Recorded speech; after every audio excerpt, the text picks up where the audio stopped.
with live information from the web. You can see at a glance, I can see what the weather here is in Vegas.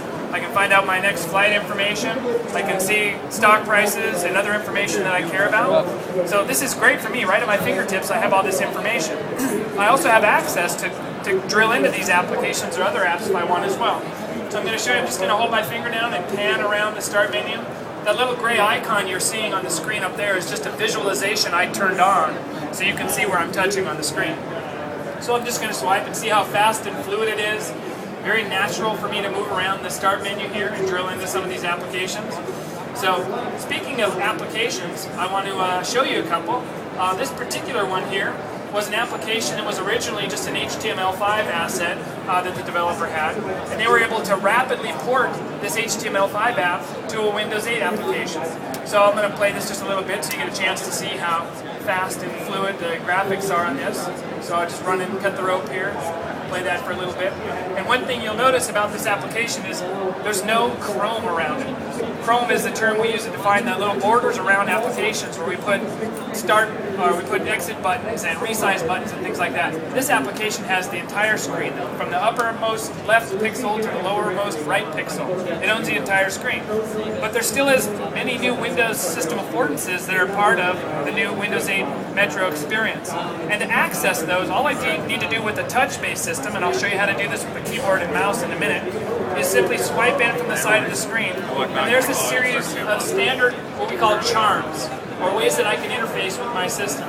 So if I wanted to search for something on the system, if I wanted to share something on the system, or simply go back to the start bar, interface with devices, or configure my settings. I'll get into more details of each of these charms in a minute, but I wanted to show you that these were accessible from any Metro-style application.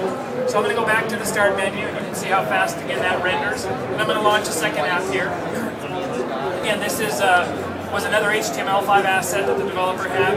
They were able to quickly build a very compelling, immersive type application for Windows 8. And again, this was a very simple process for the developer because we now support HTML5, JavaScript, CSS as one of our developer platforms, as well as C# and C++, if you're familiar with any of those technologies. But speaking of apps, we're going to go back to the start menu, and I'm going to drill into the App Store. We announced availability or information about the App Store here just a few weeks ago.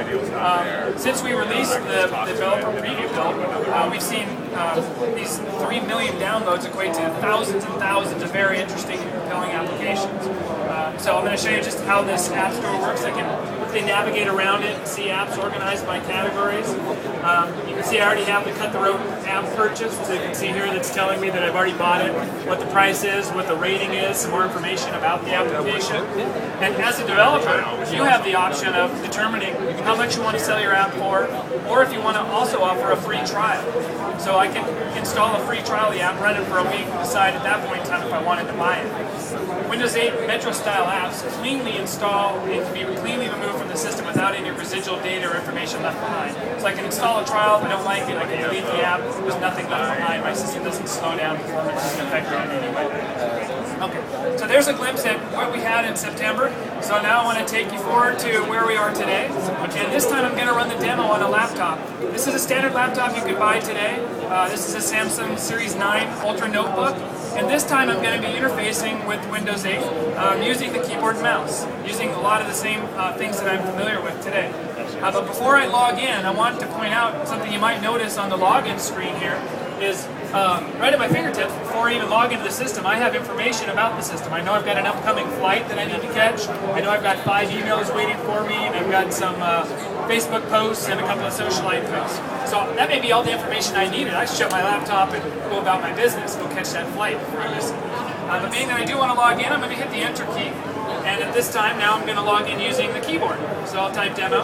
And this is the same Windows. This isn't 2 different versions of Windows, one running on Slate, one running on the desktop. This is Windows. I don't have to compromise and say, well, I have to have a Slate for that touch immersive experience, and I have to have a desktop so I can run Excel.